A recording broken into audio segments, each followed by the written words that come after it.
Misaki donc que j'ai reçu non seulement pour parler des idols japonaises, mais pour parler d'autres sujets alternatifs sur le Japon. Alors vous vous en souvenez peut-être, la dernière fois on avait parlé des parcs d'attractions, des mangas, du karaoké, des salles de jeux vidéo, et puis on l'avait séparé en 2 épisodes, alors voici le 2e épisode où on va parler d'encore plus de choses complètement délirantes que vous pourrez faire au Japon. Alors on a commencé par les restaurants à thème parce qu'il faut savoir qu'au Japon, dans les restaurants, on peut s'amuser, on peut faire les fous, c'est des trucs vraiment énormes, des restaurants ninja, des restaurants avec des petits chats, vraiment des trucs super géniaux que j'aimerais bien avoir en Suisse parce que ça doit être quand même plus chouette que le McDonald's. Bref, première partie, c'est les restaurants un peu alternatifs. Ensuite, on est parti sur un sujet qui vous intéresse, je le sais, je le vois dans vos yeux, les maid cafés. Mais alors, c'est quoi exactement une maid ? Et on fait quoi dans un maid café ? Et surtout, est-ce qu'on y va ou pas quand on va au Japon ? Eh bien, vous le saurez en écoutant cette interview. Et puis, vous l'avez deviné en écoutant la musique, on a parlé des idols, ces filles magnifiques, habillées très courtes, qui font des musiques très intellectuelles, vous l'avez entendu, avec des paroles complexes qui mettent vraiment beaucoup de temps à rentrer dans la tête. Ouais, c'est du petit troll, Misaki, ça fait rien. Franchement, j'ai adoré ces petites musiques. Et d'ailleurs, je vais vous en passer entre les interviews, parce que franchement, c'est drôle, c'est marrant, et puis, faut reconnaître qu'avec l'amorosité ambiante, ça amène un peu de punch à l'émission. Et puis, après les idols, pour continuer dans les jolies filles et les trucs un peu sexy, on vous a parlé des love hotels. Qu'est-ce que c'est ? Est-ce que c'est des maisons de prostitution du Japon ? Ben oui, non, pas forcément. Ben vous verrez. Pour le savoir, il faut écouter le reste de Voyage Cast. Je vais pas vous saouler plus avec mes petites paroles. Voyage Cast 31, des idols, des petits chats et des maids, c'est tout de suite. Bonne interview. Après, la petite liaison que je voulais faire, c'était justement si tu voulais parler de tout ce qui était nourriture et restaurants à thème. Ouais, voilà, justement, parce que les restaurants à thème, alors ça, c'est un truc qui, étrangement, est pas vraiment arrivé en Europe, en tout cas, il me semble. Sauf erreur, il y a quand même un Rainforest Café du côté du parc Disney, justement, à Paris. Mais sinon, on n'a pas tellement l'habitude de ces trucs-là. Ouais, en fait, j'en ai vu quelques-uns, moi, par chez moi, il y a une sorte de restaurant pirate, en fait, qui retranscrit un peu le décor de Pirates des Caraïbes. Les serveuses sont un peu habillées, voilà, un peu vite fait comme ça. Mais c'est vrai que au Japon, c'est vraiment une culture et ils sont vraiment fans de tout ce qui est restaurant, bar, tout ça à thème. Et notamment pour faire la liaison avec ce qu'on discutait tout à l'heure, tout ce qui est restaurant et bar sur le thème de l'horreur. Et à la fois, ils aiment ça et ils détestent ça.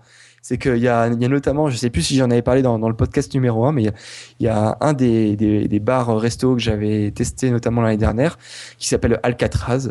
Donc voilà, notamment rien qu'avec le nom, vous vous doutez du thème un peu de ce genre de restaurant, donc qui va vraiment vous mettre dans une cellule en fait, hein, tout simplement. Ça va être comme si vous étiez prisonnier. Ah, carrément. Ah ouais, c'est ça. En fait, dès l'accueil, en fait, vous avez votre geôlière qui va vous accueillir et qui va vous menotter. Elle va vous menotter, elle va vous conduire à votre cellule qui est votre salle de resto. Et donc après, vous allez avoir vraiment des barreaux, etc. Alors après, en général, ça dépend lesquels des restaurants, mais le menu aussi est très thématique.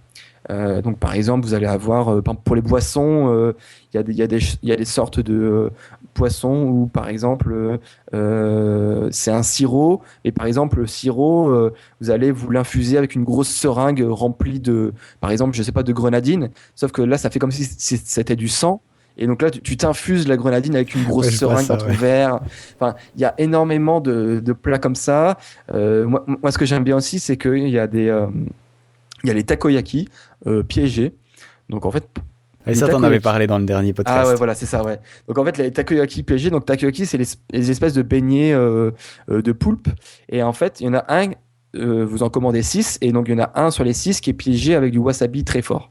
Et donc en fait, le but, c'est que chacun le mange en même temps et que celui qui a perdu, c'est celui qui devient tout rouge et qui crache le wasabi très épicé.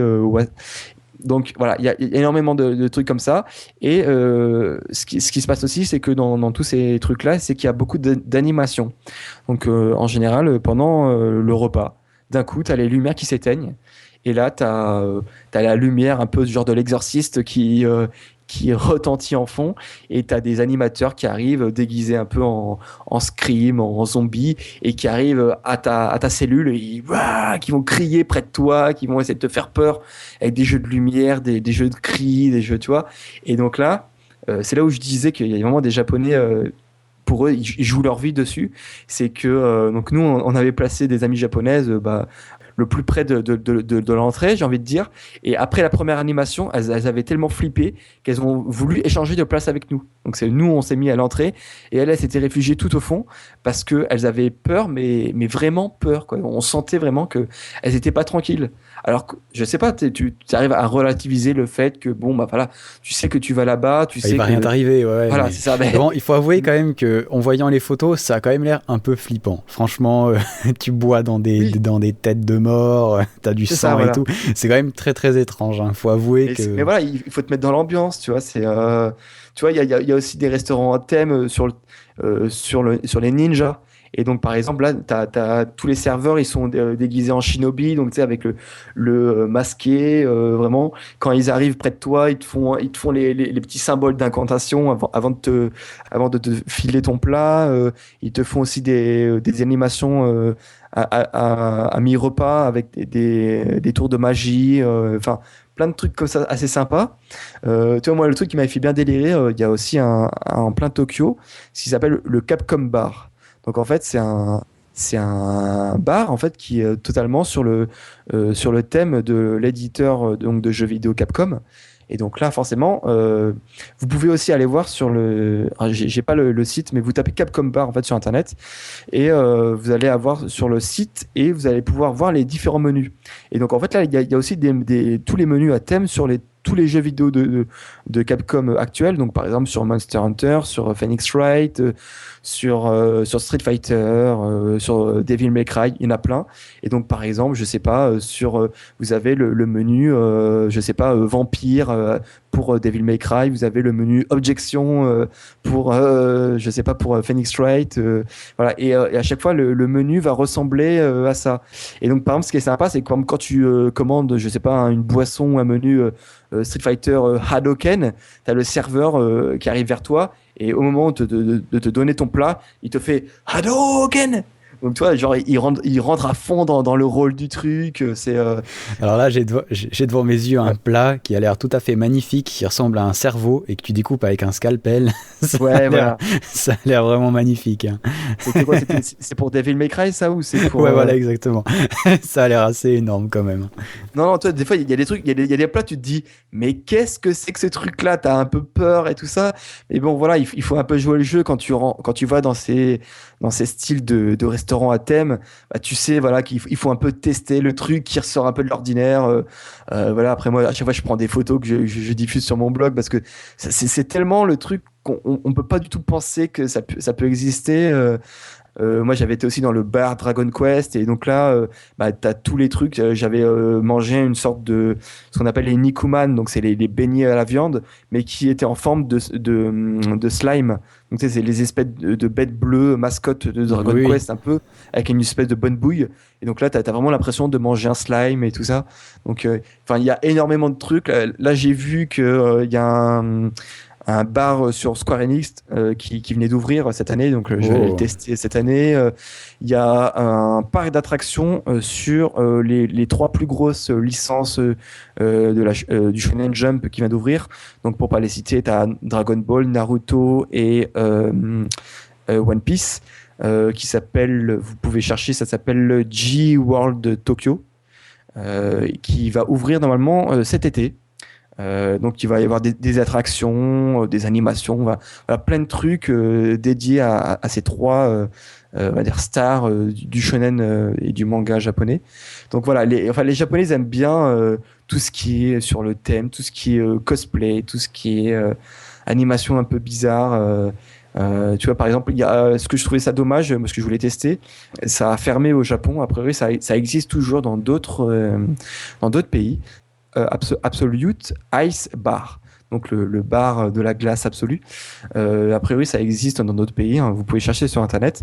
Et en fait, le principe, c'est que vous rentrez dans le bar et en fait, tout dans le bar est de la glace.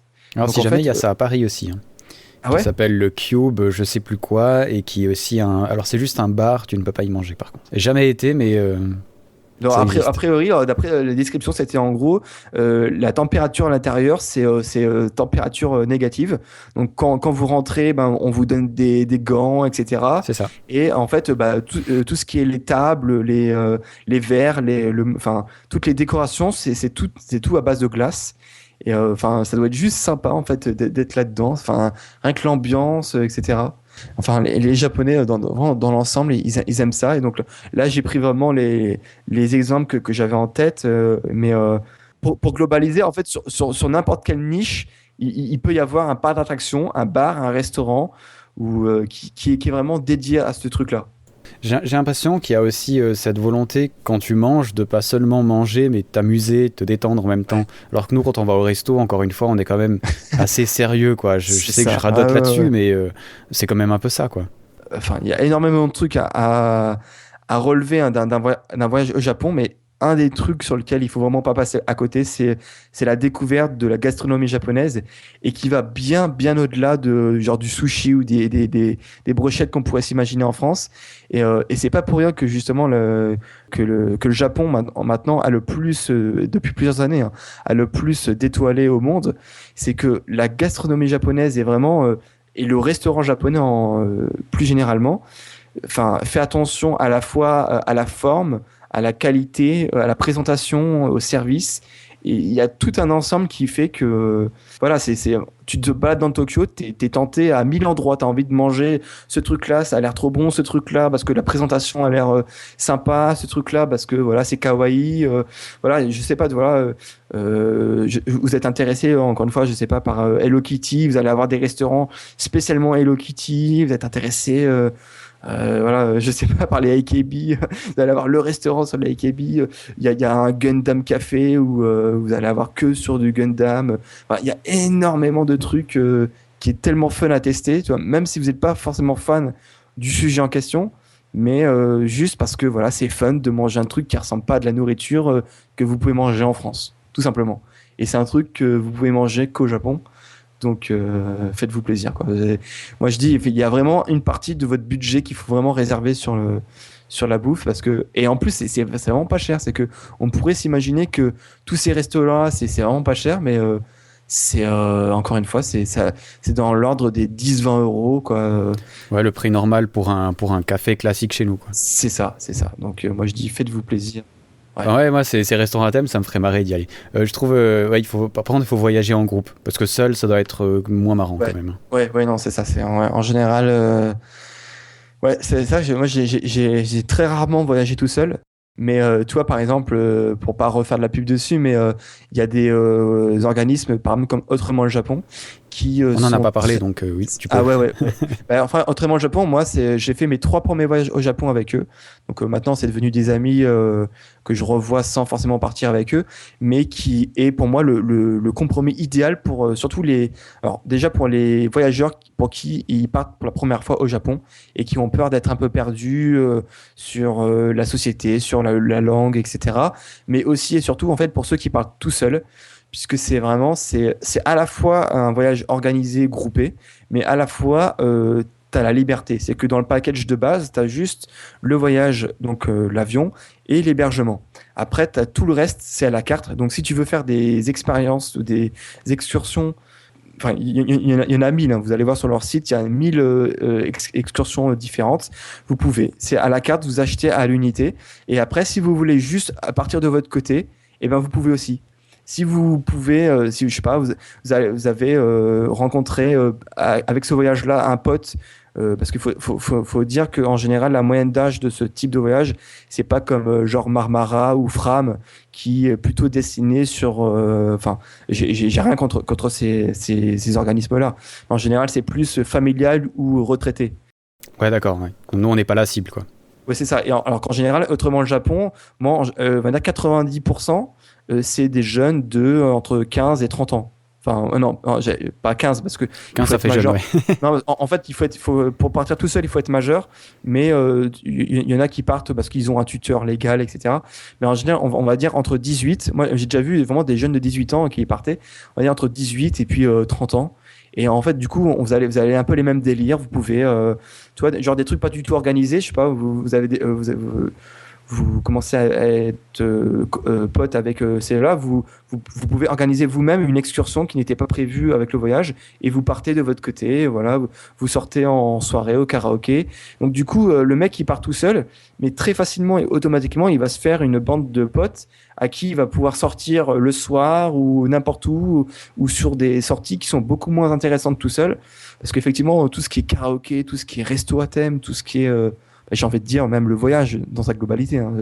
Moi, j'ai jamais voyagé tout seul, mais ça doit être chiant de découvrir un pays. Alors, ça dépend justement.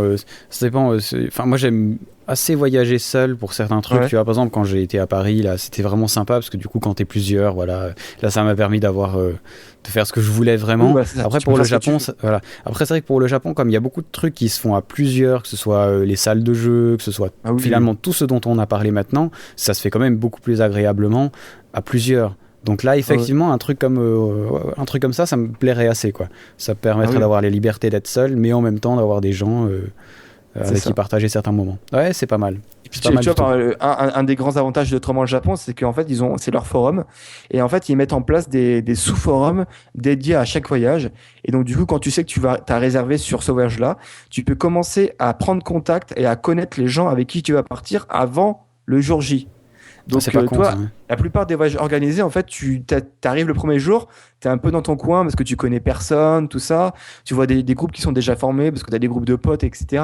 Et t'as un peu de mal à y aller. Alors que là, en fait, c'est presque comme si, limite, tout le monde se connaissait un peu avant de rentrer. Tu peux même organiser. Moi, ce que je faisais souvent avant de partir, c'est que j'organisais la veille d'un voyage au Japon. Parce qu'en général, même ceux qui habitent pas Paris, comme les départs se font de Paris, tu avais tous les provinciaux qui montaient la veille au soir sur Paris. Donc, en fait, j'organisais un resto la veille au soir avec plusieurs des participants au voyage et tu pouvais déjà commencer à connaître, etc. Et donc du coup le lendemain à l'aéroport, en plus dans les avions, c'est assez long, hein, 12 heures d'avion, et ben ça passait beaucoup plus vite parce que déjà tu avais les affinités qui étaient déjà présentes. Donc je pense que c'est une bonne approche voilà, pour les gens qui ont un peu peur de voyager tout seul. C'est vraiment ce type de voyage semi-organisé, j'ai envie de dire. C'est tout à fait la cible. Ok, voilà. Sympa, pas mal du tout. Alors on va poursuivre un peu parce que sinon on est déjà à 2 heures de podcast. C'est ça. Au secours. Désolé. À chaque fois que tu m'invites, hein, on pète un peu tous les records. Oui, c'est ça, mais exactement. Ben, il faut des mecs comme ça pour péter les records, tu vois. Il y a Usain Bolt, il y a, pour toi, pour le podcast, il y a Misaki. Voilà, exactement. On va parler, alors, Neko Café, c'est peut-être encore le dernier petit truc dont on va parler un peu à la cool, puis on va avoir des sujets trollesques. Neko Café, alors qu'est-ce que c'est ? Ouais, même Neko Café, hein, on peut déjà troller dessus, mais non, on trolle pas sur les chats. Alors ça, tout de suite, tu pars de mon podcast, tu critiques les chats. C'est vrai qu'en fait, tous les sujets là qu'on va aborder, en fait, c'est vraiment des espèces de coutumes ou des espèces on va dire, de loisirs qui sont, comme j'ai envie de dire, only in Japan, puisque c'est vraiment des particularités qui sont très difficilement compréhensibles de part des Occidentaux avant de les avoir testés. Alors, les Neko Café, pour ceux qui ne parlent pas japonais, Neko, ça veut dire chat. Et donc, comme son nom l'indique, ça veut dire un café à chat. Alors, rassurez-vous, on n'est pas en Chine, ce n'est pas un café où on va manger du chat. Ça doit exister, mais là, c'est tout simplement un café qui est dédié, par exemple, je ne sais pas si vous êtes célibataire et que vous êtes en manque d'affection, ou par exemple, si vous êtes, encore une fois, on y revient, si vous êtes en couple amoureux et que vous allez avoir un petit rendez-vous tranquille, vous allez aller dans ce qu'on appelle un éco-café ou dans une ambiance vraiment très calme, très posée. Vous allez pouvoir caresser et jouer avec des dizaines de chats dans une pièce qui est vraiment très bien aménagée. Et donc comme les karaokés ou comme un peu tout ce qui est au Japon, vous allez louer à l'heure votre présence. Enfin, par exemple, donc vous rentrez, en général c'est à peu près 1000 yens l'heure. Et déjà, encore une fois, comme au Japon, vous avez les boissons à volonté. Donc ça n'a aucun rapport avec le Neko Café, mais vous rentrez dans ce système-là que voilà, vous avez un petit package, vous pouvez rester tranquillement et vous avez les boissons à volonté. Vous retirez vos chaussures, vous retirez tout ce qui est bagage, tout ça. Vous lavez les mains avec beaucoup d'attention, un peu comme si voilà, vous voulez pas transmettre tous les virus. Donc là, c'est un peu avec l'alcool, la solution alcool comme après ce qu'on a vu avec le H1N1 là. Donc c'est vraiment ouais, c'est pour pas infecter les chats, quoi. c'est ça. Donc c'est vraiment pour montrer qu'on a beaucoup d'attention. Et c'est pas un truc parce qu'on pourrait croire que c'est un lieu où comme dans les animaleries où on maltraite les chats, où ce sont des chats esclaves. Là c'est vraiment tout le contraire. Et si on voit que vous vous comportez mal avec les chats, vous vous faites virer très rapidement. Et c'est au contraire là c'est un lieu où le chat est le dieu. C'est vraiment, il est papouillé comme pas possible. C'est nous quand on est arrivé, on a assisté avec les gérantes du café qui étaient en train de nettoyer un chat. Donc il était en train de prendre un bain à quatre mains, en train de se faire shampouiner par tous les côtés, etc. Avec des massages. Et ensuite, donc vous allez arriver dans une salle avec très calme. Avec plusieurs autres. En général, c'est des japonaises ou des couples justement qui sont là en train de caresser les chats. Donc il y a vraiment tout ce qu'il faut. Vous pouvez emprunter des petits jouets donc pour attirer l'attention des chats, pour essayer de jouer avec lui. Vous avez même à un moment donné les gérantes vont vous donner un petit verre avec quelques croquettes. Pour pouvoir les nourrir, pour pouvoir un peu les appâter comme ça. Mais après voilà, on est au Japon donc il y a un peu tout comme un peu dans un manga café comme on a discuté tout à l'heure. Vous allez avoir des iPads, vous allez avoir des ordinateurs pour surfer sur internet, vous allez avoir une console Wii. Bon, on ne sait pas pourquoi, mais voilà, vous allez avoir dans cette salle un peu tout pour passer un bon moment, parce que il y a des gens en fait, ils viennent là, pas forcément pour pour caresser un chat, pour jouer avec lui, mais je sais pas, ils ont envie de. Il y a une atmosphère reposante, je pense. Hein, c'est ça, voilà. Ils arrivent dans une ambiance un peu reposante. Ils veulent, je sais pas, surfer sur internet ou jouer à la console Wii, mais être entouré d'une ambiance avec des chats où il y a un chat qui va passer près de eux très tranquillement, où ils sont en train de jouer à la console, puis hop, ils vont caresser. C'est aussi pas si cher que ça, encore une fois, donc moi je le conseille, encore une fois, pas forcément aux gens qui sont en manque d'attention, tout ça, mais les gens qui ne détestent pas les chats et qui veulent tester une expérience, puisque c'est vraiment une expérience unique en son genre. Voilà, les Neko Café, il y en a à peu près partout, à peu près, comme Manga Café ou comme les autres types de cafés quand je vais parler juste après, mais il y en a un peu partout. J'avais une adresse, je sais plus, je pense que ah si, voilà, c'est ça. Ça s'appelle Neko Lobby. Donc ça c'est le site. Il y a une page en fait, il y a une page anglaise en fait. Voilà, nekolobby.jp/English. Donc en fait, là, vous allez avoir tous les renseignements, donc le prix, les consignes. Ah, et puis ce qui est très intéressant aussi et très important, c'est qu'en fait, vous pouvez prendre des photos. On ne sait jamais, c'est pas toujours le cas. Donc là, des photos sans flash. Donc là, vous pouvez caresser le chat, puis prendre des photos avec lui. Vous pouvez faire voilà plein de trucs assez gentiment. Donc c'est bien précisé sur le site que vous pouvez, il faut traiter les chats avec délicatesse. Il ne faut pas forcer les chats. Donc par exemple, s'il y a un chat qui ne veut pas jouer, il faut pas insister. S'il y a un chat qui est en train de dormir, c'est pas forcément la bonne idée d'essayer de le réveiller pour jouer avec lui. Il faut essayer de respecter les desiderata du chat. Mais en tout cas voilà. Donc n'hésitez pas. Par exemple, sur ce site-là, à voir où c'est situé. Donc moi j'étais justement allé à ce Neko Café-là, qui est situé dans le quartier de Ikebukuro, et qui est assez facilement trouvable. Mais encore une fois, il y en a vraiment dans tous les quartiers de Tokyo. Donc vous n'aurez pas de difficulté à en trouver. Ouais, mais ça a l'air sympa. Enfin moi ça, tu vois, j'aime bien. Parce que c'est rigolo, quoi. Puis, parce que tu aimes bien les chats aussi, c'est ça. Mais ouais, c'est ça. Écoute... Non, je trouve ça marrant. Franchement, c'est super marrant, quoi. Puis en plus de ça, peut-être dans Tokyo, il y a beaucoup de bruit, beaucoup de circulation et tout ça. C'est peut-être un endroit tranquille aussi, tu vois. Oui, c'est ça, ouais. Ça casse un peu avec l'ambiance un peu bruyante que peut avoir Tokyo dans plusieurs lieux et plusieurs aspects de la ville de Tokyo, c'est vrai. C'est ça. Alors on va parler d'un truc un peu moins tranquille, on va dire. Alors, on sait que tu aimes les cafés, mais est-ce que tu aimes tu aimes les chats, mais est-ce que tu aimes les maids aussi? Ouais, alors voilà, justement, alors ça c'est un truc très intéressant, les made café, parce que la première, on avait hésité à en parler lors du premier podcast, et puis on l'avait pas fait parce que c'était quand même déjà assez long, enfin quoique celui-ci est aussi long, mais parce que c'était vraiment un peu exceptionnel. Alors j'ai deux avis bien différents là-dessus, mais j'aimerais savoir le tien. Alors déjà, qu'est-ce que c'est un made café? Qu'est-ce que c'est une made déjà? Parce que nous on sait un peu ce que c'est, on sait pas pourquoi, mais qu'est-ce que c'est? Alors en fait, tout simplement une maid. Alors je crois que c'est pas forcément un terme japonais, hein. Non, Mais et je me demande d'où ça vient. voilà. Donc une maid, ça vient bah, de l'anglais, hein, je crois. Hein. Mais donc qui veut dire tout simplement donc soubrette, donc serveuse, hein, servante. Mais là, c'est vraiment poussé à son paroxysme et c'est tel qu'on peut le voir dans tous les mangas japonais. Avec le fantasme donc de la soubrette qui te considère comme son maître. Et là vraiment, mais c'est totalement ça. C'est que vous allez rentrer dans un maid. Alors pour la petite info, moi, ça avait été assez marrant puisque la première fois que je suis rentré dans un maid café, c'était involontairement. C'est cela, oui. Oui, vraiment, en plus, personne ne me croit quand je raconte ça, c'est bizarre. Tu m'étonnes. Alors, en fait, c'était à Akihabara, Akihabara, qui encore une fois est pullule de maîtres café, hein, c'est vraiment le lieu des maîtres café.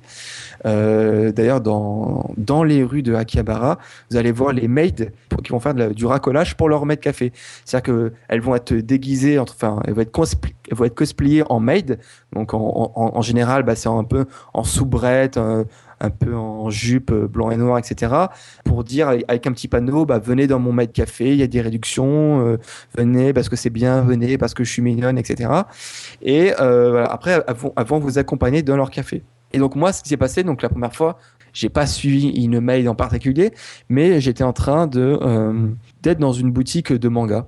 Et ce qu'il faut savoir, je crois que j'en avais parlé dans le premier épisode, c'est qu'au Japon, vu qu'il y a un manque de place affolant, surtout à Tokyo, c'est que les boutiques, elles sont pas étendues en largeur, en superficie, mais elles sont étendues en hauteur. Elles sont sur plusieurs étages, ouais. Voilà, c'est ça. Et du coup, sur un même étage, d'un même immeuble, il peut y avoir plusieurs boutiques.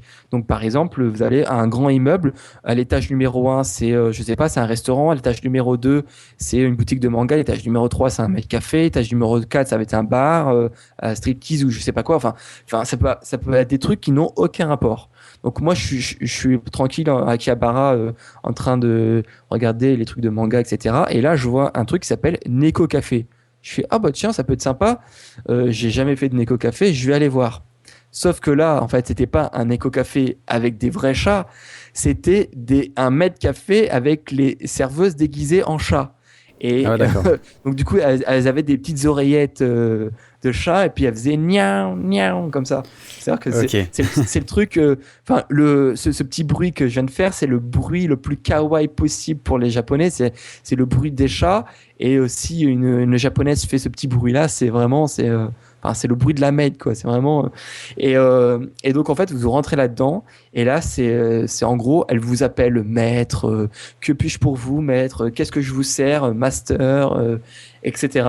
Donc là vous êtes vraiment il faut déjà je pense qu'il faut savoir faire la part des choses, c'est-à-dire que vous, quand vous y rentrez, je pense, pour votre curiosité de touriste, bah, vous savez faire la part des choses, donc vous rigolez plus qu'autre chose, qu'elle arrive près de vous, elle vous salue, elle vous parle comme si c'était vraiment votre soubrette et qu'elle allait faire ce que vous voulez. Le problème, c'est que tu as des mecs qui ils sont là-bas et c'est un peu moins avec le côté décalé.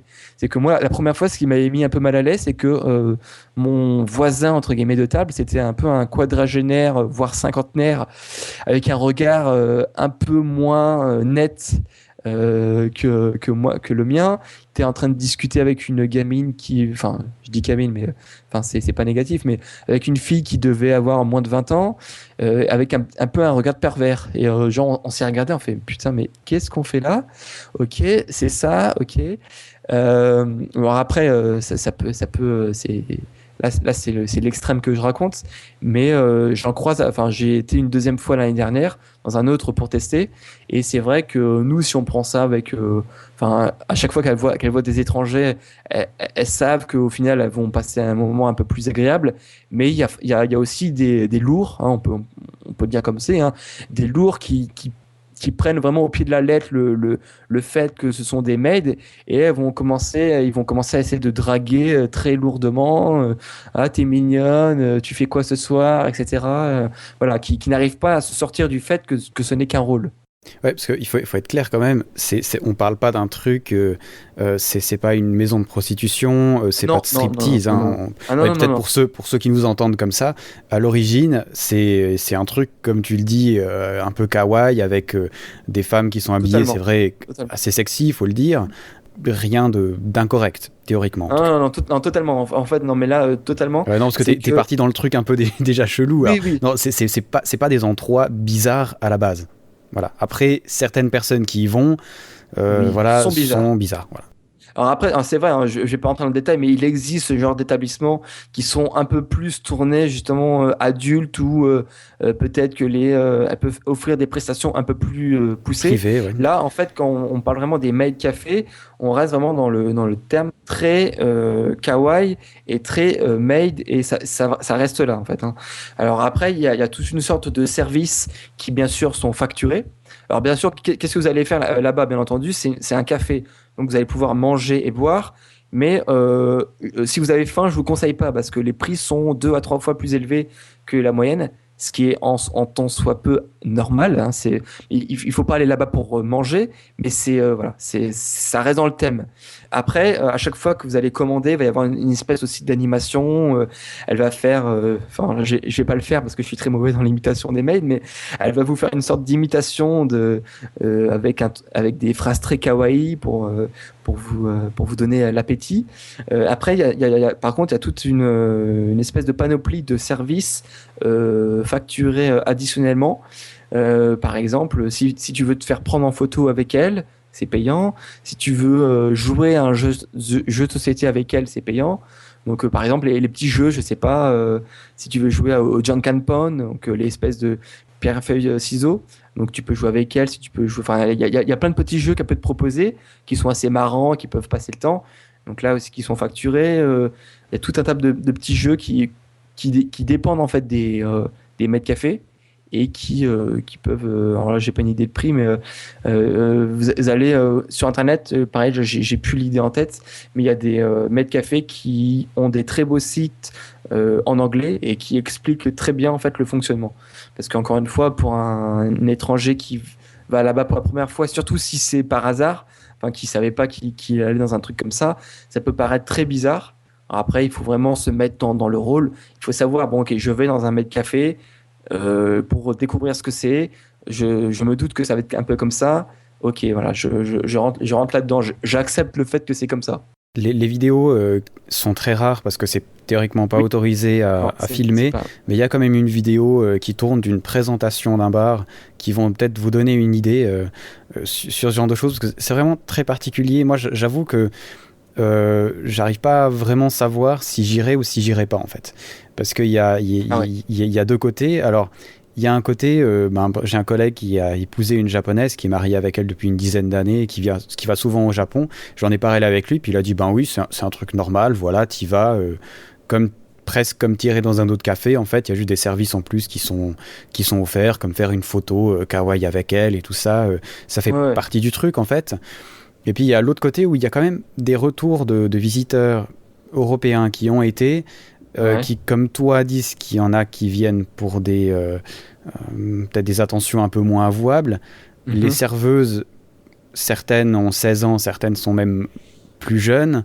Et c'est vrai qu'on va peut-être en parler après avec les idoles encore, mais ce qui me gêne des fois avec le Japon, c'est que j'ai de la peine à penser qu'il y a vraiment rien de sexuel derrière. Parce qu'au bout d'un moment, il faut arrêter.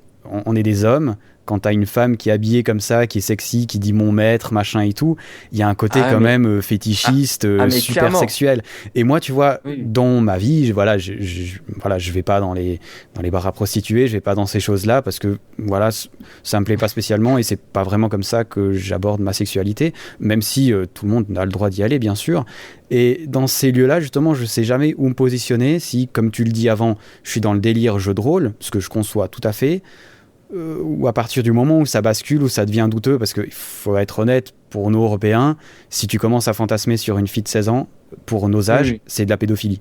Et moi, tu vois, alors sans dire que, tu vois, c'est vraiment très large que je dis, mais moi je me dis, où est-ce que je me place, est-ce que j'arrive à assumer en fait. Et à ce niveau-là, je sais pas, tu vois. Je pose la question en fait. Après, officiellement, effectivement, on ne sait pas leur véritable âge. On sait pas. Je me doute qu'il y en a qui sont pas forcément majeures, mais même en fait celles qui sont majeures, elles jouent quand même le fait qu'elles sont des écolières. Ce qui est gênant quand même, parce que comment c'est après, voilà. De toute manière, ce genre de business n'a pas été monté pour nous qui sommes curieux du phénomène. Hein. Ça a été monté parce que derrière, dans la société japonaise, effectivement, il y a une vraie partie de la population qui a un vrai fantasme sur ça, qui a un vrai fantasme sur effectivement sur l'écolière, sur la fille totalement soumise. Bon, déjà à la base, on va pas rentrer là-dessus, mais déjà à la base, la société japonaise, la femme est totalement soumise à l'homme et il n'y a pas d'égalité homme-femme là-bas, mais ça c'est autre chose. Alors ça se ressent même dans les mangas d'ailleurs aussi, où tu as cette image de la fille japonaise qui est toujours terriblement jeune, voilà. Dans énormément de choses, mais en tout cas, effectivement, il y a une vraie partie, il y a un vrai pan marketing, effectivement, qui est véritablement attiré sexuellement là-dessus. Après, dans les maîtres cafés, ça ne va pas plus loin. C'est-à-dire que, d'accord. Mais les mecs qui viennent là-bas, je pense effectivement, eux, ils y viennent parce que ils ressentent un attrait véritable. Hein. C'est pas pour déconner. Hein. Il y a des mecs qui y vont parce que et je peux te dire, t'as des cartes de fidélité et t'as des mecs, ils tamponnent plus de 100 fois. Quoi. T'as des mecs, ils y vont, mais limite tous les jours, toutes les semaines. Quoi. Et là, ça devient vraiment quand même. Donc après, là, de notre point de vue, effectivement, ça peut paraître un peu malsain. Bon, bah voilà, il faut. Ouais, voilà, c'est. Non, je pense après, on peut tout à fait y aller une fois pour voir ce que c'est. Après, peut-être si tu fréquentes tout le temps. Puis après, en réfléchissant justement un peu sur ce à quoi on allait parler, j'ai essayé de trouver des parallèles et un qui m'est apparu quand même assez proche de ça, c'est le phénomène des. Comment t'appelles ça déjà maintenant pas des majorettes aux États-Unis, comment elles s'appellent? Des idoles? Non. Aux États-Unis, tu sais, avant les matchs de football ou de baseball, il y a ces filles qui dansent là. Les pom-pom girls. Voilà, les pom-pom girls et tout ça. Les cheerleaders. Les cheerleaders, voilà. Et là aussi, la cheerleader, c'est aussi le fantasme de beaucoup de mecs. Hein. Et finalement, si tu compares ça avec une maid, elle est aussi très jeune. En plus de ça, elle est maquillée pour paraître encore plus jeune. Elle est habillée très court aussi. C'est sexy sans être trop sexuel. Et du coup, je me dis qu'en fait, il y a peut-être sûrement beaucoup de mecs qui vont voir des matchs en voulant plus voir les cheerleaders que voir le match en lui-même. Ouais. Et je me dis, enfin voilà, il y a sûrement, voilà, on est des mecs, on voit une cheerleader, elle est mignonne, voilà. Et il y a des mecs qui vont avoir des pensées un peu plus douteuses sur le truc et aller un peu plus loin, quoi. Et je me dis que c'est peut-être la même chose avec les maids. Alors ça dépend peut-être de notre façon, quand on y va, comment on y va, comment on vit notre truc, quoi. Mais c'est très spécial, en fait. Mais après, en fait, il y a même certaines gros maîtres café qui poussent le vice encore plus loin et qui sont même à la limite en fait du phénomène des idoles. Hein. C'est qu'il y a certains gros maîtres café qui ont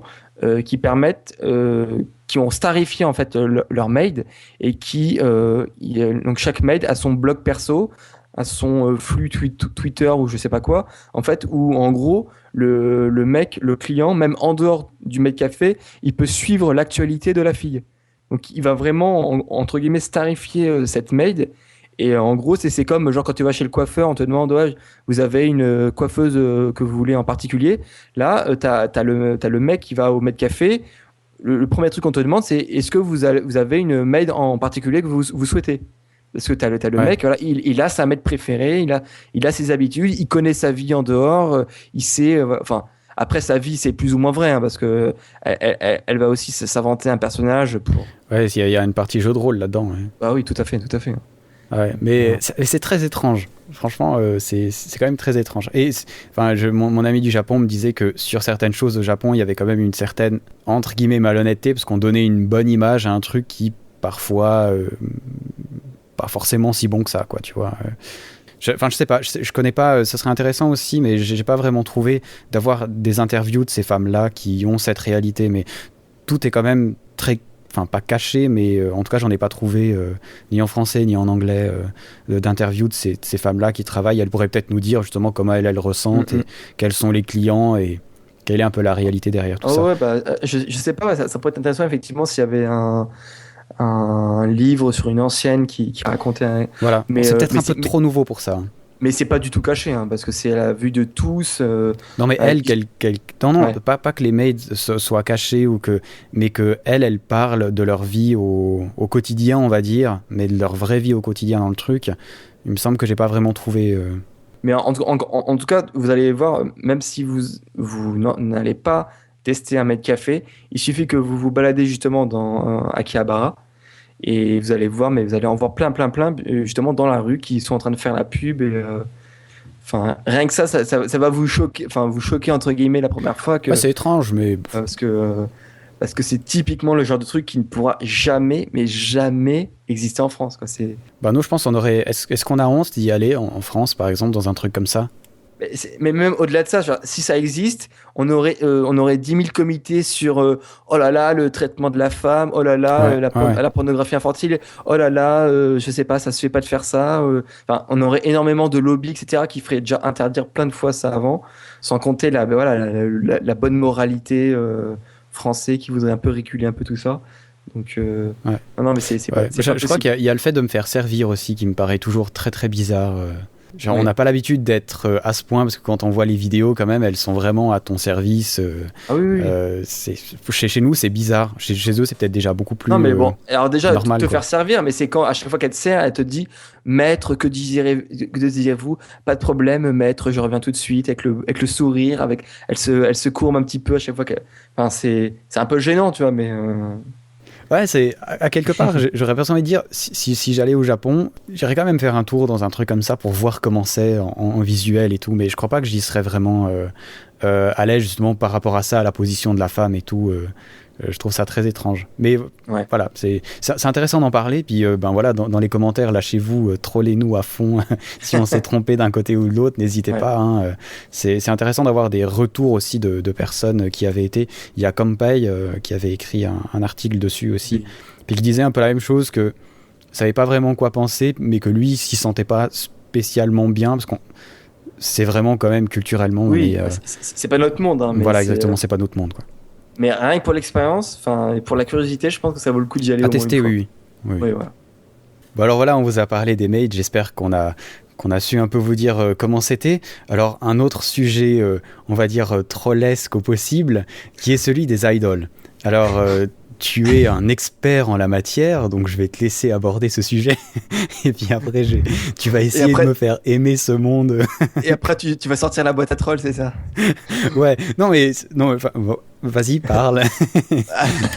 Alors, oui, alors effectivement, qu'est-ce qu'une idol? Qu'est-ce qu'un idol? C'est pas forcément la même définition, en fait, qu'on peut avoir, par exemple, aux États-Unis, il y a l'émission, ce qu'on appelle American Idol, qui est l'équivalence de notre Starac, etc. Mais c'est pas exactement, en fait, quand on parle d'idol au Japon, c'est une définition à part entière. D'ailleurs, je crois même sur Wikipédia, il y a vraiment une page spécifique pour décrire ce que c'est idol au Japon. Et en fait, ça catégorise, on va dire, des jeunes japonais et japonaises. Chez les femmes, c'est, on va dire, entre 10 et 25 ans. Pour les hommes, ça peut durer un peu plus longtemps, puisque t'en as, ils ont même plus de 40 ans aujourd'hui, puis ils sont toujours considérés comme idoles. C'est un peu bizarre. Mais en général, voilà, ce sont des jeunes japonais et japonaises, et qui sont promus assez massivement, en fait, par tous les médias. Donc, que ce soit par l'intermédiaire de leur musique, en tant qu'acteur, dans les émissions de divertissement, en tant que modèle. Donc, elles font des photos, ce qu'on appelle de gravure. Donc, c'est les photos un peu, on va dire, en maillot de bain, etc. Donc, elles sont dans tous les magazines, à la radio, dans les publicités.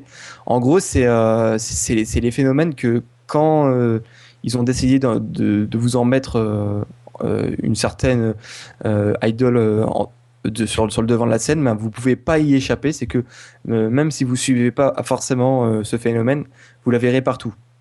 Alors après, les plus connus, ce sont les groupes qui dominent le marché de la musique. Hein. D'ailleurs, je rappelle, ça étonne toujours quand j'en parle, que le marché de la musique japonais, c'est devenu, depuis l'année dernière, le numéro 1 au monde devant les États-Unis. C'est-à-dire qu'en termes de vente de musique, que ce soit physique ou digitale, il y a plus de bénéfices, il y a plus de ventes au Japon, enfin de musique japonaise que de musique américaine. Ce qui est juste totalement hallucinant puisque la 99,9% de la musique japonaise se vend au Japon, alors que la musique américaine se vend partout dans le monde. Ah, c'est étonnant ça. Ouais, ouais. Et donc, notamment, les plus connues actuellement, en tout cas, ce sont celles qu'on appelle les AKB48. Ouais, ça fait vachement plus classe en anglais quand même. Non, mais voilà, je tiens à le prononcer comme ça parce que même en français, en fait, il faut le prononcer comme ça. C'est comme, mais c'est vrai que je vois plein de trollers qui prononcent AKB48. Mais ça le fait pas. Ça le fait pas, non, mais toi, c'est comme, il y en a plein qui disent, mais oui, mais on est en France, etc. Mais en France, on parle bien de U2. On dit pas U2. Ah ouais, j'ai écouté le dernier album de U2, c'est la classe. Ça le fait pas trop. Voilà. Et donc, non, juste pour dire, donc, par exemple, ce groupe-là, pourquoi il a été très connu, enfin, et pourquoi aussi il est très connu dans le monde, c'est notamment qu'il a le Guinness Book Record du plus grand groupe de pop du monde. Donc rien que, par exemple, sur le groupe AKB48, il faut savoir qu'il y a plus de 80 membres dedans. Ah oui. Juste là-dessus. Et si Pourquoi on compte 48 s'il y en a 80? Alors, ça, c'est très philosophique. Alors, à la base, non, mais bon, il y a une explication plus philosophique de la base. Mais sinon, en fait, à la base, pourquoi tout le monde parlait de 48, c'est que au début, c'était parti pour qu'il y en ait juste 48. C'était que il y ait juste 3 teams de 16. Donc la team A, la team K et la team B de 16. Et donc ça faisait voilà, 3 fois 16, 48. Le compte est bon. Maintenant, donc ça a dépassé un peu tout ça. Et donc elles sont plus du tout 48. Et en fait, et même si on englobe avec tous les groupes sisters, enfin les groupes sœurs, puisque une fois qu'il y a eu le succès des AKB48, donc le grand producteur a ouvert donc des filiales, j'ai envie de dire, sœurs dans plusieurs autres grandes villes japonaises, donc que ce soit Nagoya, Osaka ou Fukuoka. Donc qui s'appelle SK48, NMB48 ou HKT48.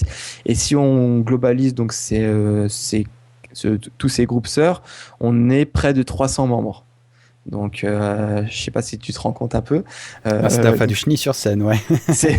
Donc c'est un peu beaucoup, hein, surtout si tu essaies de retenir le nom de chacune, etc. C'est un peu compliqué. Mais donc au-delà de cet énorme groupe, pourquoi aussi elles sont un peu partout dans les médias, c'est que elles représentent une énorme puissance marketing et commerciale. À titre d'exemple, en fait, chaque single se vend par millions et millions. Ce qui est, enfin, juste de par le monde, ça n'existe plus en fait. Des groupes qui vendent physiquement un million à chaque single, qui vendent 1 million de singles sur une semaine. On peut même comparer avec même des Madonna, etc. Même Madonna, sur une semaine, quand elle sort un single ou Lady Gaga ou je ne sais quoi, c'est du ridicule. Hein. C'est peut-être du 100 ou 200 000. Hein. Là, je vais peut-être me faire troller par des spécialistes de Madonna. mais en tout cas, c'est très loin. Enfin, en tout cas, le monde du CD physique est mort quasiment, entre guillemets, partout dans le monde, sauf au Japon. Bon, après, bien évidemment, j'ai juste évoqué quelques mots parce que je pourrais y passer des heures, mais d'ailleurs, j'en passe des heures dans mon autre podcast. Ouais, justement, tu as un podcast qui est dédié à ce groupe-là, en fait. Ouais. J'en parlerai peut-être juste à la fin quand il y a etc. Oui, non, mais juste pour dire, voilà, c'est intéressant. Mais c'est pour ça que, et d'ailleurs, les gens nous demandent, mais comment vous pouvez en parler plein, enfin, c'est pour faire plus niche que ça, c'est très compliqué. Mais effectivement, il y a tellement d'actualités, de trucs qui se passent aux alentours de ce groupe-là, c'est qu'effectivement, à titre d'exemple, notre premier épisode, on a fait 2h45 et que notre deuxième épisode, on a fait 3h16. Donc, Ouais.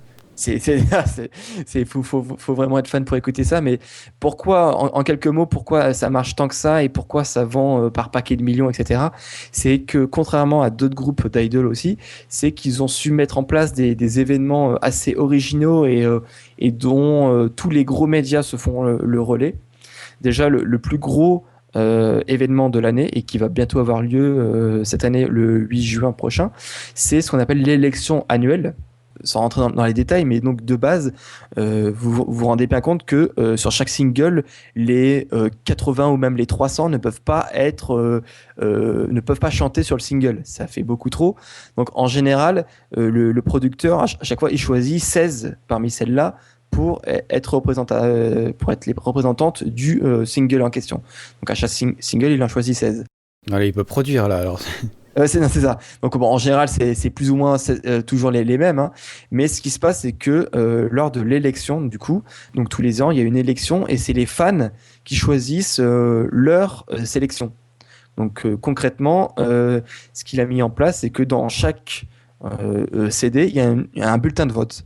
Donc les fans, ils vont voter un peu comme et c'est marrant parce que c'est vraiment très bien mise en place, un peu comme tout à fait comme les élections en fait des hommes politiques au Japon. Hein. C'est que chaque fille va avoir son affiche de campagne, elle va avoir sa vidéo de campagne qui va dire en 1 minute 30 pourquoi on doit voter pour elle, ou enfin entre guillemets. Hein.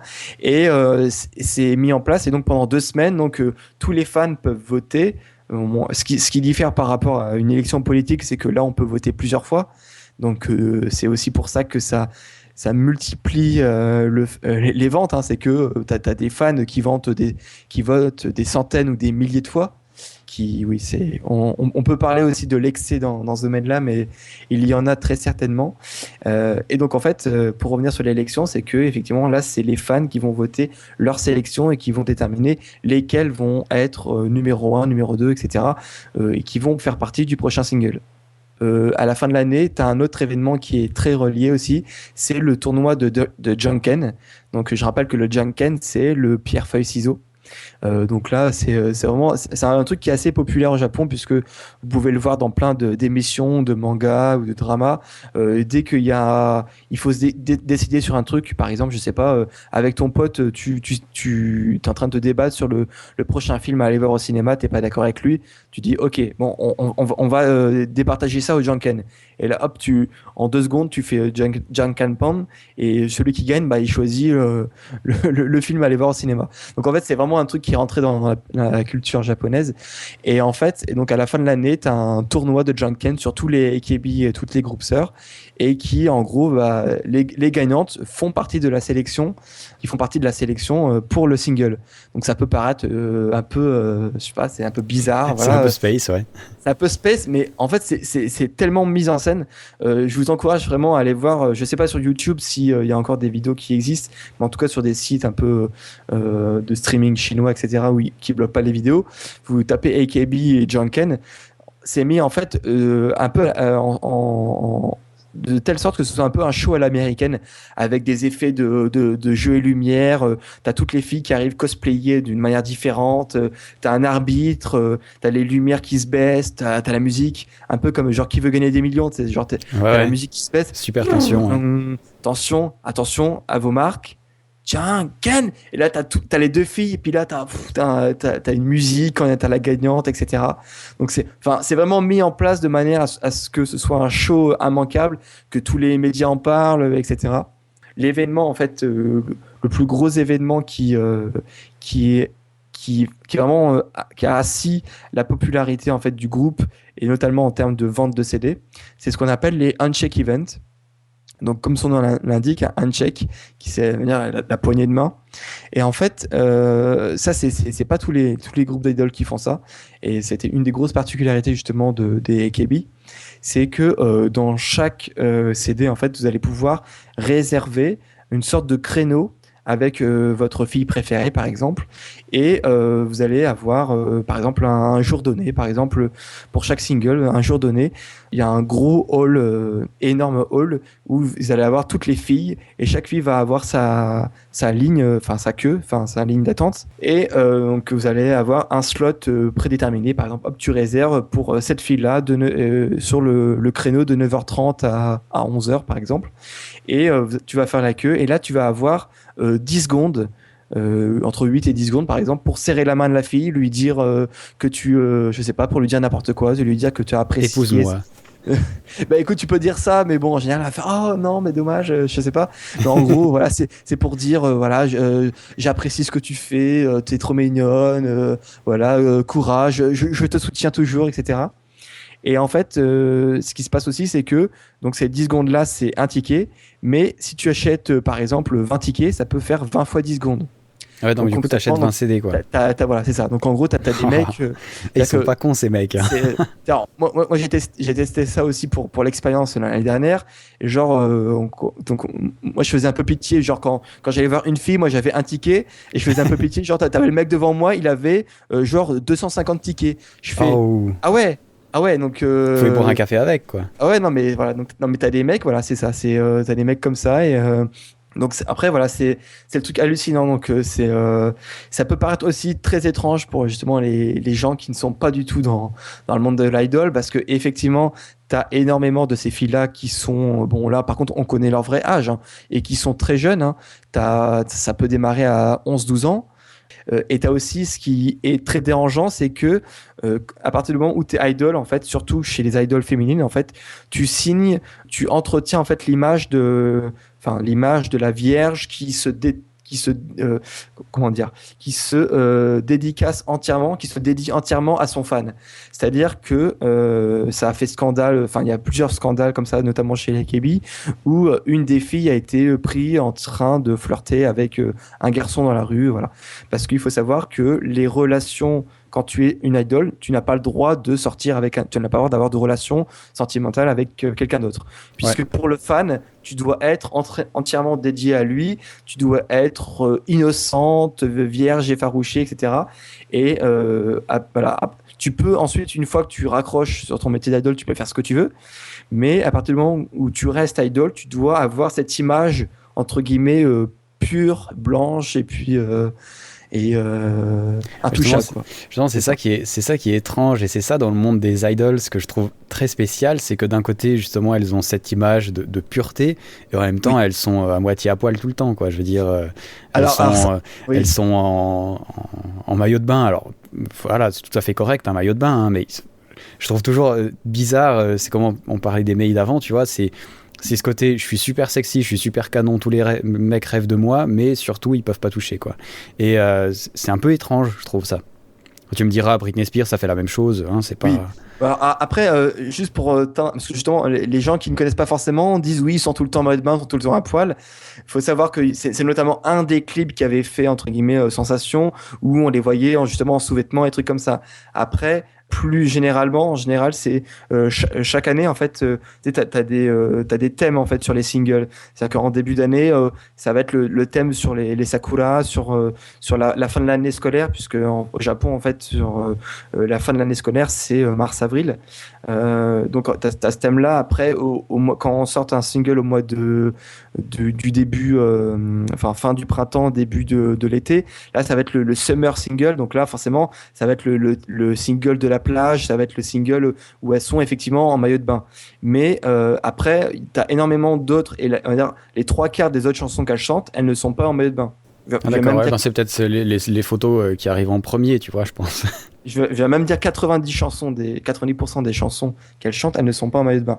Après, effectivement, je serais hypocrite de te dire que ça n'existe pas, parce que effectivement, mais ça c'est vrai de tout temps et pas forcément au Japon, c'est que le sexe fait vendre. Donc effectivement, oui, tout à fait. Là, ce qui est paradoxal, c'est que effectivement, elles ont l'image elles ont l'image de filles qui sont pures, etc. Mais par contre, elles font effectivement des photos et elles font des clips où elles sont en maillot de bain. Mais ça, c'est fait en fait pour attirer le fan qui du coup va effectivement peut-être fantasmer dessus.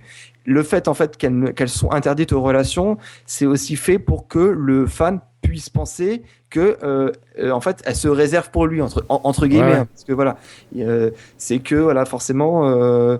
Et après, on a vu des scandales où justement, à partir du moment où une fille avait cassé cette image de pureté, et ben le nombre de ses fans a réduit drastiquement. C'est que à partir du moment où elle est plus pure, c'est bon, c'est plus une idole, elle est sale, etc.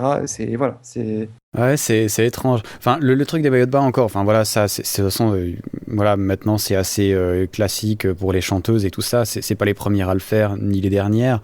Après, c'est vrai que le fait qu'elle soit si jeune que ça me gêne peut-être un peu plus, tu vois. Genre si c'est une fille de 16 ans en maillot de bain, tu vois, d'un côté, voilà, comme on disait avant, c'est pas forcément adapté dans nos contrées, quoi. Enfin, je sais pas si peut-être est-ce que les plus jeunes, elles ont pas le droit de le faire, je sais pas. Ouais, alors c'est ça. Alors déjà, pour m'auto-troller, j'ai envie de te dire que 16 ans, déjà, c'est plus si jeune que ça. Non, bon. Ouais, peut-être, ouais. Non, mais par contre, ce qui est vrai, c'est que pour celles qui sont vraiment jeunes, par exemple, celles qui sont 12 ans, enfin, en tout cas, les moins de 16 ans, en général, quand il y a des photos en bikini ou en maillot de bain de pièces, elles ne le sont pas. C'est-à-dire qu'il y a une des plus populaires qui a commencé très tôt, à 11 ans, et on a vu vraiment l'évolution. C'est qu'au début, quand tu avais une photo, ça faisait un peu tâche d'ailleurs, mais tu avais une photo où tu avais toutes ces copines populaires qui, elles, avaient entre 16 et 22 ans, qui, elles, étaient en maillot de bain, et elle était en short et t-shirt. Tu vois, pour vraiment préserver. Donc c'est vraiment, il y a vraiment un respect quand même progressif à ce niveau-là.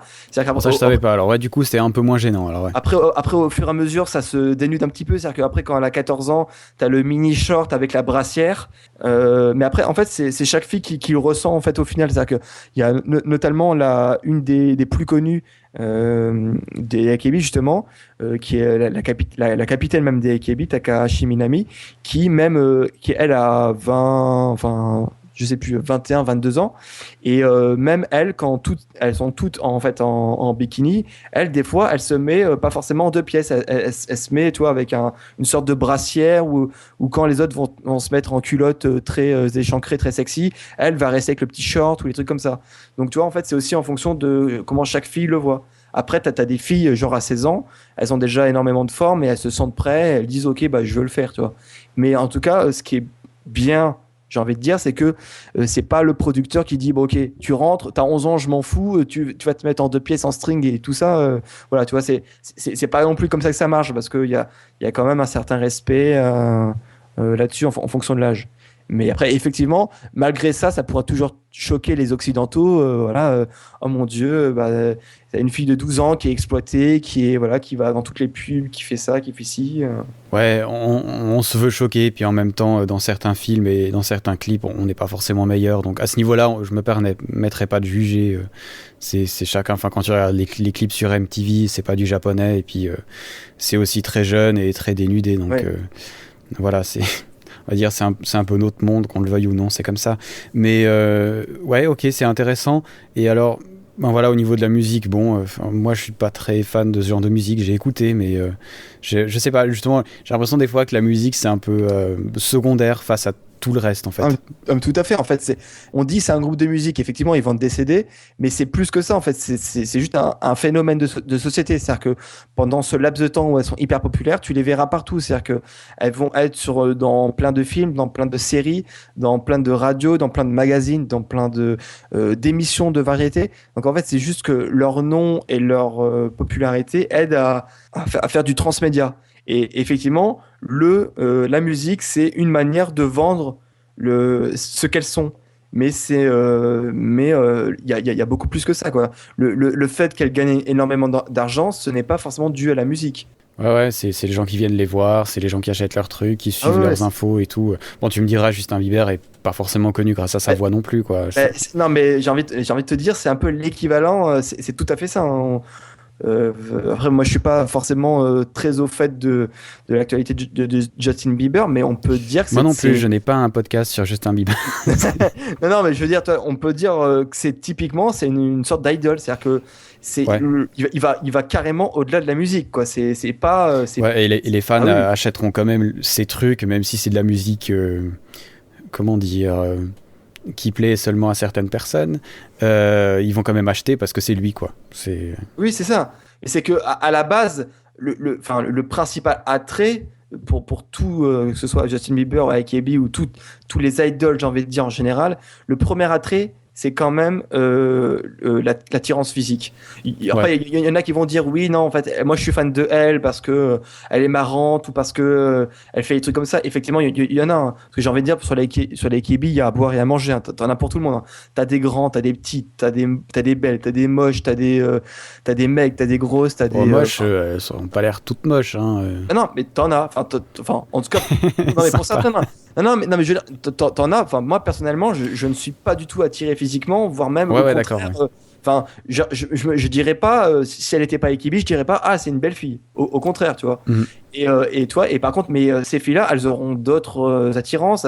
Je sais pas, parce que voilà, elles auront un charisme de leader, elles seront drôles sur les émissions de variété. Enfin, il y a énormément d'attraits, et c'est pour ça que, justement, tellement c'est un groupe énorme, en fait, chacune des filles est différente en elle-même, et c'est pour ça que ça peut attirer énormément de monde, parce que chacun aura sa préférée, tu vois. C'est un peu comme les Pokémon, chacun dira, ouais, mais non, lui, il est meilleur parce que ça, parce que si, tu vois. Ah non, moi, je préfère elle parce que si, parce que ça.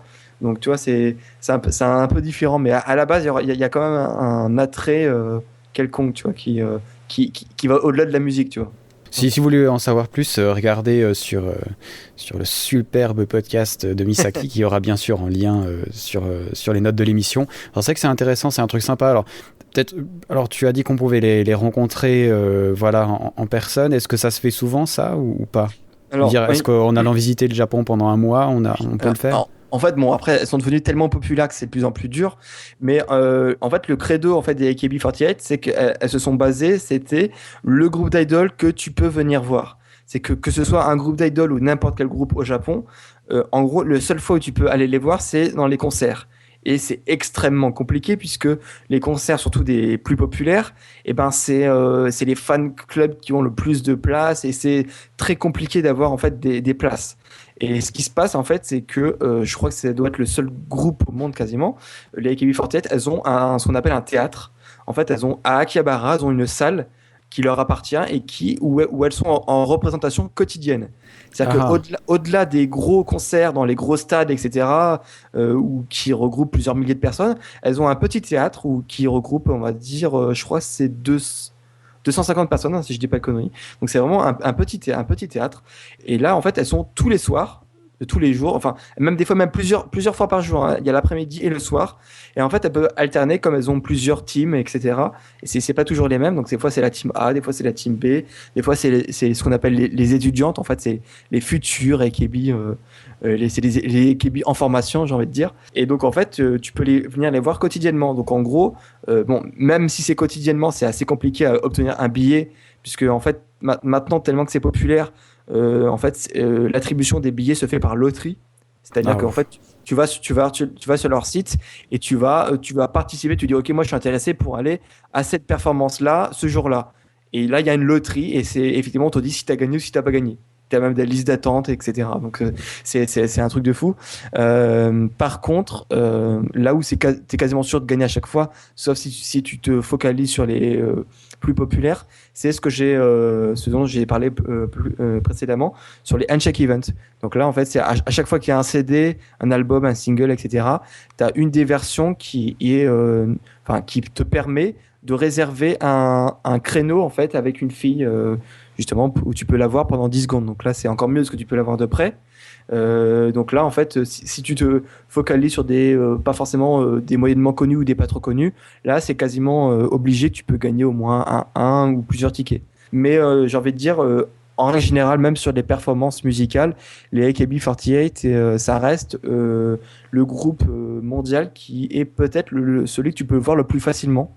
proportionnellement à sa popularité, hein, parce que si tu vois d'autres groupes d'idoles, par exemple, pour les filles, hein, je sais pas si tu connais les Momo Hero Clover Z, chez les garçons, enfin le groupe des mecs qui déchirent tout en termes de vente, etc., est très populaire, c'est les Arashi. Donc eux, par contre, ils ont pas de représentation aussi fréquente. Et les seules fois où tu peux les voir, ce sont dans les concerts. Et ils font quoi, peut-être, ils font 1 ou 2 concerts par an. Et donc là, à chaque fois, tu as les millions de fans qui se jettent dessus. Et c'est juste impossible pour avoir une place, quoi. Et après, donc tu vois. Donc malgré tout, elles ont instauré un système qui est assez simple, populaire, assez on va dire, même pour les étrangers, qui est assez facile de pouvoir y accéder. Voilà. Ça c'est pas mal, ça c'est sympa, j'aime bien le concept, ça fait un peu plus proche des fans, ouais. C'est sympa. Bon alors voilà, alors on va aborder le dernier sujet maintenant, hein, au bout de 2h56 d'émission. On va dépasser les 3 heures, je pense. Ah oui, on va dépasser les 3 heures. Alors on va pas le traiter d'une façon trash, hein, du tout. On voulait vous parler des Love Hotels.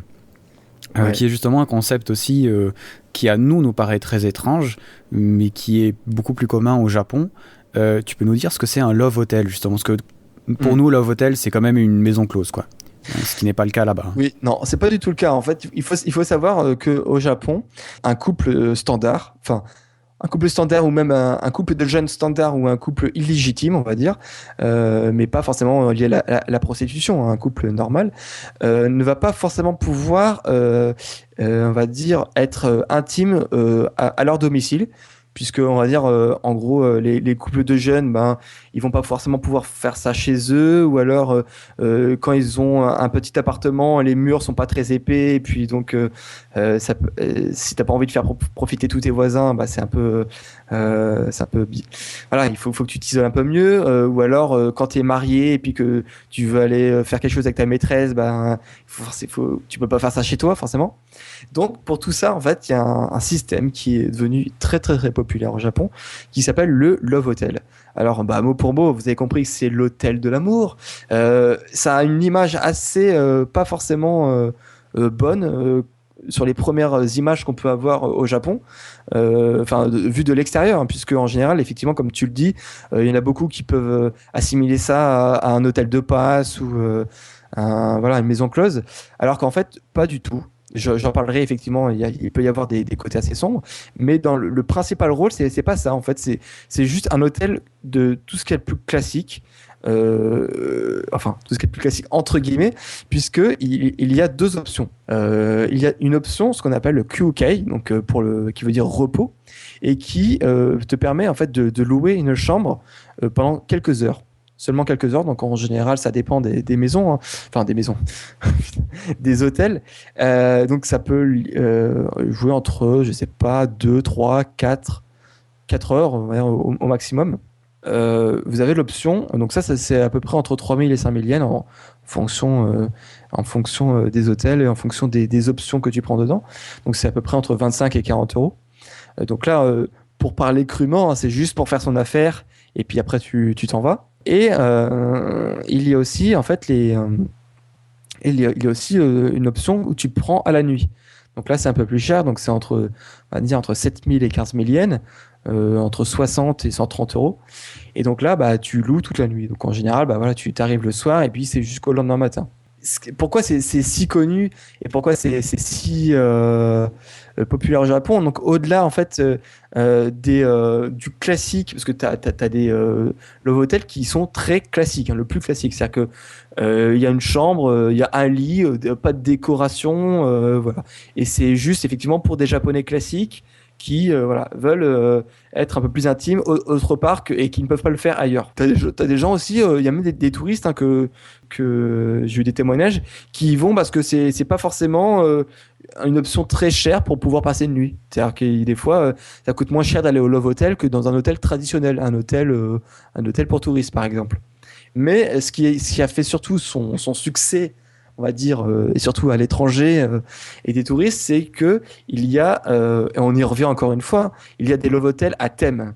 J'avais un reportage sur ça à la télé, c'est assez étonnant quand même, hein, T'as des pièces qui ont par thématique, quoi. Ça peut être romain, grec, classique, voilà, des thèmes, quoi.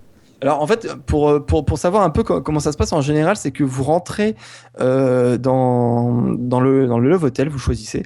Bon, en général, ils ont tous des noms plus ou moins très évocateurs. Très évocateurs, et ils sont tous concentrés dans un même quartier. Donc en fait, voilà, vous avez l'embarras du choix, donc vous vous baladez dedans, et là vous avez que des Love Hotels. Et en fait, vous rentrez dedans, et c'est vraiment l'accueil très discret. En général, s'il y a un accueil, des fois vous ne voyez même pas en fait le visage de l'hôtesse d'accueil, puisqu'elle est derrière quelque chose de sombre. Et soit vous choisissez, c'est-à-dire qu'il y a un écran. En fait, il y a un écran, un écran qui vous dit en fait les chambres qui sont libres. Donc ensuite, vous choisissez les chambres qui sont occupées, où il y a déjà des clients. En fait, elles sont éteintes, la lumière est éteinte, donc vous pouvez voir facilement en fait les chambres qui sont libres. Et là, vous dites ah oui, tiens, celle-là me plaît. Après, vous allez voir la fille en question, et donc là, effectivement, vous dites bon, bah celle-là, ok. L'option que vous prenez, elle vous donne la clé, et puis après voilà. Et donc en fait, forcément, les chambres les plus populaires, c'est les chambres à thème.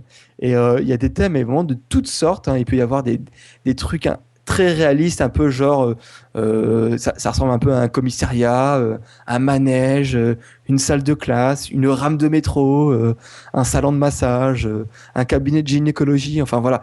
En gros, tous les fantasmes qui peuvent exister au monde, tu vois. Bon, après, il y a un truc un peu malsain, je sais pas, la salle de classe, mais bon. Mais après, il y a des trucs un peu aussi très kitsch, hein. Genre, vous avez la chambre Hello Kitty, vous avez la chambre Disney.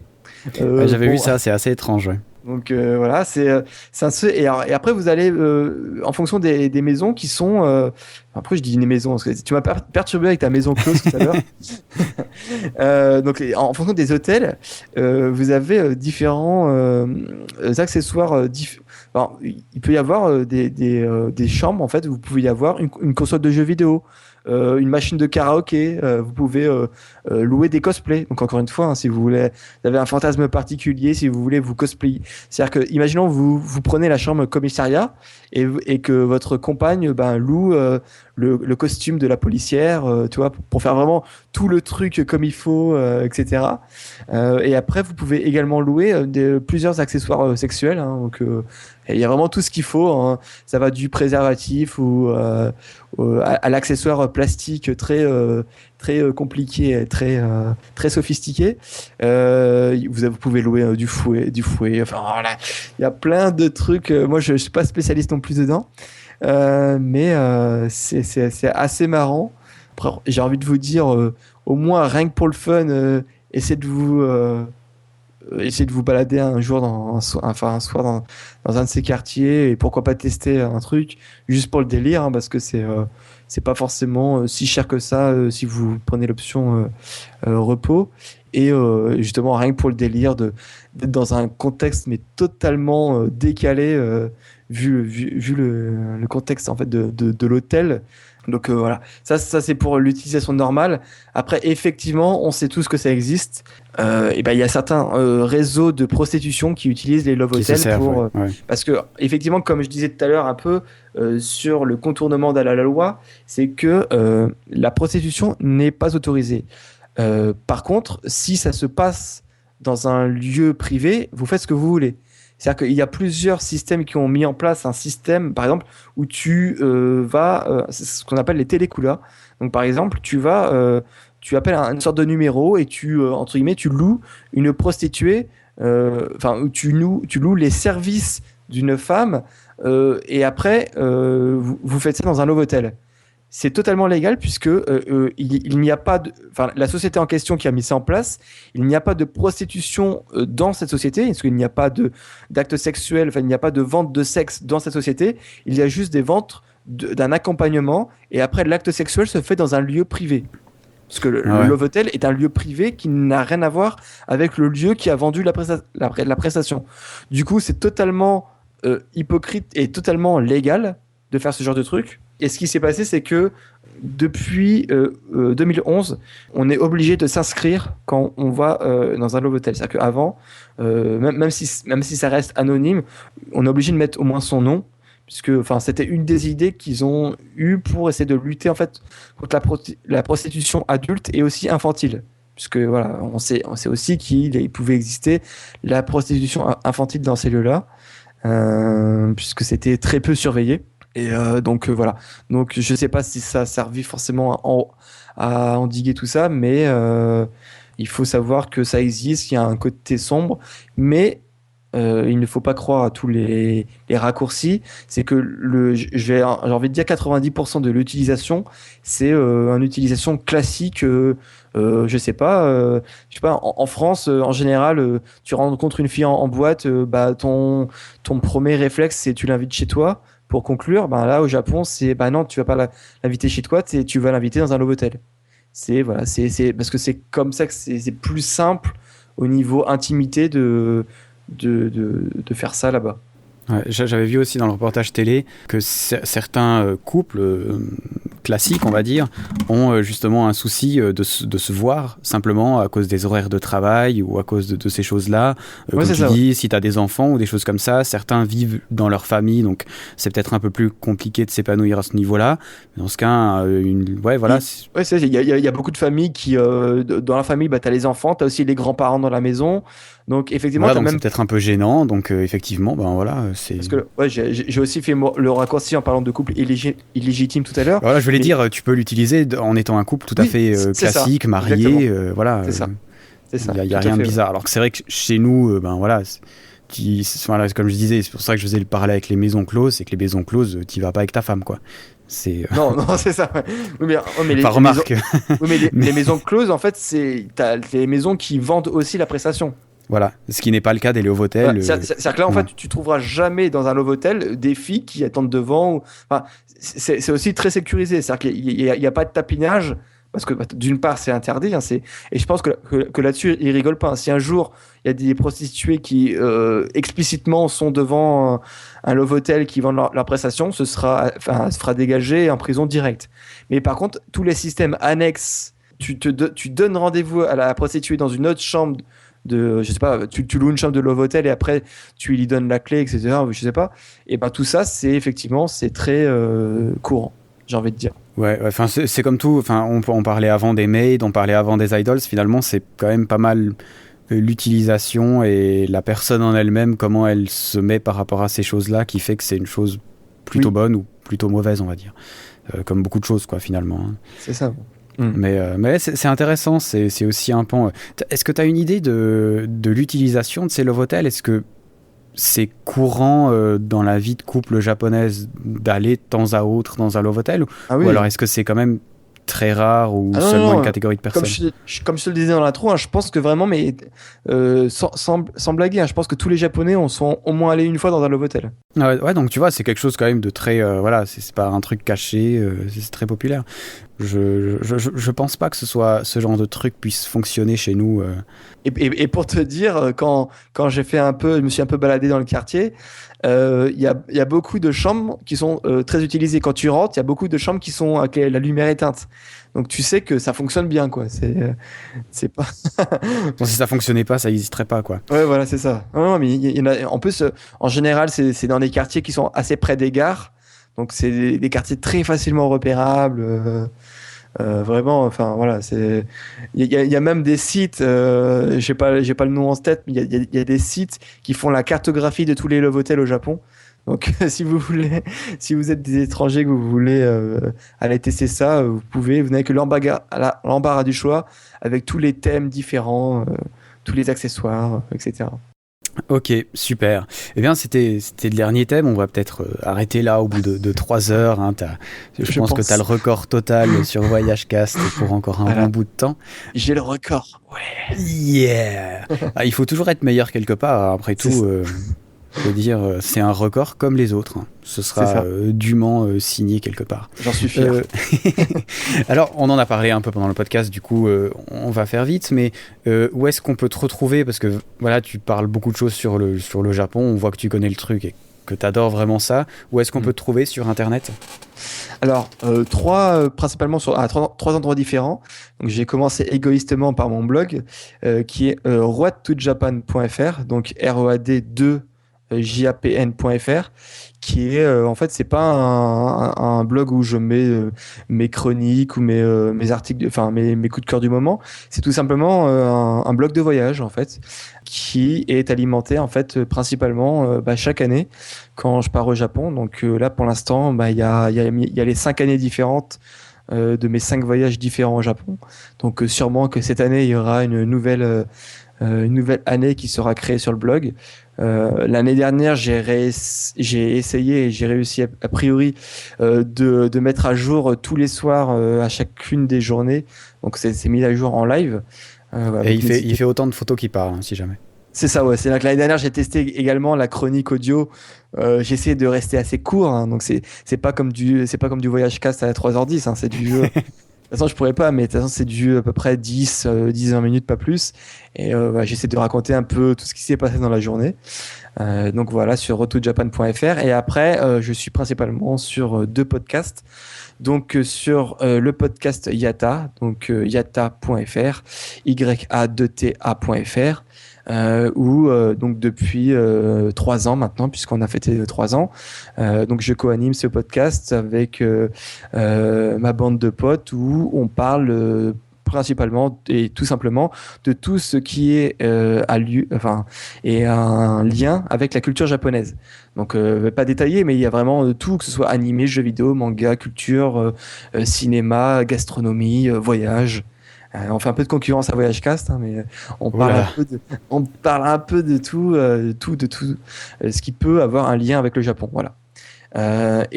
Donc depuis très récemment, donc depuis 2 mois, ça fait 2 numéros qu'on a réussi à sortir. J'ai créé un nouveau podcast qui s'appelle donc Podcast 48. Donc vous pouvez accéder à notre site sur podcast48.com. Donc podcast48.com. Et comme vous l'aurez compris, donc on en a parlé un petit peu pendant la partie Idol. Donc c'est un podcast qui va parler de l'actualité, des chroniques, des releases, des news, de tout le troll qu'on peut faire aussi dessus sur le groupe 48, donc sur AKB48, SK48, NMB48, HKT48, etc. Donc il y a énormément de choses à parler, hein. C'est un podcast de niche, mais il y a tellement de contenu qu'à chaque fois on a du mal à essayer de faire plus court que 2 heures. La dernière fois, on avait dit que au bout des 2h45 pour l'épisode 2, on essaierait de le faire plus court et essayer de faire 2 heures au maximum, et en fait on n'a pas réussi.